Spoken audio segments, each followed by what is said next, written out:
नमस्कार, आप देख रहे हैं नेक्स्ट 9 न्यूज़ पॉलिटिकल बाइट और आपके साथ मैं हूं क्रांति सिंह। महाराष्ट्र के मंत्री सुधीर मुनगंटीवार ने कहा है कि यदि अजीत पवार या फिर शरद पवार भी बीजेपी ज्वाइन करने की इच्छा व्यक्त करते हैं तो उनका स्वागत किया जाएगा। उन्होंने कहा कि भाजपा इस देश की प्रगति के लिए काम करने वाली पार्टी है। मालूम हो कि कई दिनों से एमवीए में दरार पड़ती हुई दिखाई दे रही थी। पहले अडानी के मुद्दे पर शरद पवार ने विपक्षी दलों से अलग राय रखी और फिर अजीत पवार के बारे में कई तरह की खबरें आने लग गई।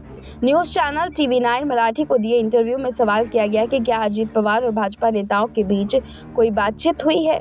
सुधीर मुनगंटीवार से पूछा गया कि क्या भाजपा में शामिल होने पर उन्हें समायोजित करने के लिए तैयार है। इस पर सुधीर मुनगंटीवार ने संकेत दिया कि बीजेपी को भविष्य में एनसीपी के साथ गठबंधन करने में कोई दिक्कत नहीं है। हालांकि सुधीर मुनगंटीवार ने विश्वास जताया कि एकनाथ शिंदे राज्य के मुख्यमंत्री बने रहेंगे।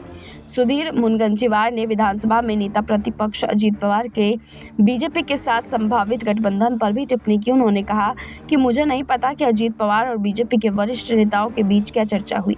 इस बारे में सिर्फ दादा ही बात कर सकते हैं। जिन लोगों ने इस देश के विकास और प्रगति की इच्छा व्यक्त की, उन्होंने भाजपा के साथ सहयोग करने का बीड़ा भी उठाया। ये सभी पार्टी में शामिल है। भाजपा एक परिवार, एक समिति पार्टी नहीं है। इसलिए अगर अजीत पवार के लिए हमारे साथ आने पर उनका स्वागत करेंगे। मैं कहूँगा कि अगर कल शरद पवार भी बीजेपी के साथ जाते हैं तो भी उनका स्वागत होगा।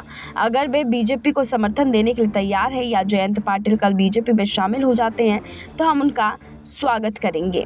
पिछले कुछ दिनों से महाराष्ट्र में चर्चाएं चल रही हैं कि क्या राज्य का मुख्यमंत्री जल्द बदलने वाला है। हाल ही में सांसद संजय राउत ने भी दावा किया था कि इसको लेकर दिल्ली में चर्चाएं चल रही हैं। इसके बाद हड़कंप मच गया था कि हालांकि महाराष्ट्र के डिप्टी सीएम देवेंद्र फडणवीस ने इन अटकलों को खारिज कर दिया। उन्होंने कहा कि 2024 के विधानसभा चुनाव में एकनाथ शिंदे मुख्यमंत्री होंगे और उनके नेतृत्व में हम चुनाव लड़ेंगे और जीतेंगे भी। फिलहाल इस खास रिपोर्ट में बस इतना ही। देश दुनिया की तमाम बड़ी खबरों के लिए देखते रहिए नेक्स्ट 9 न्यूज़ पॉलिटिकल बाइट।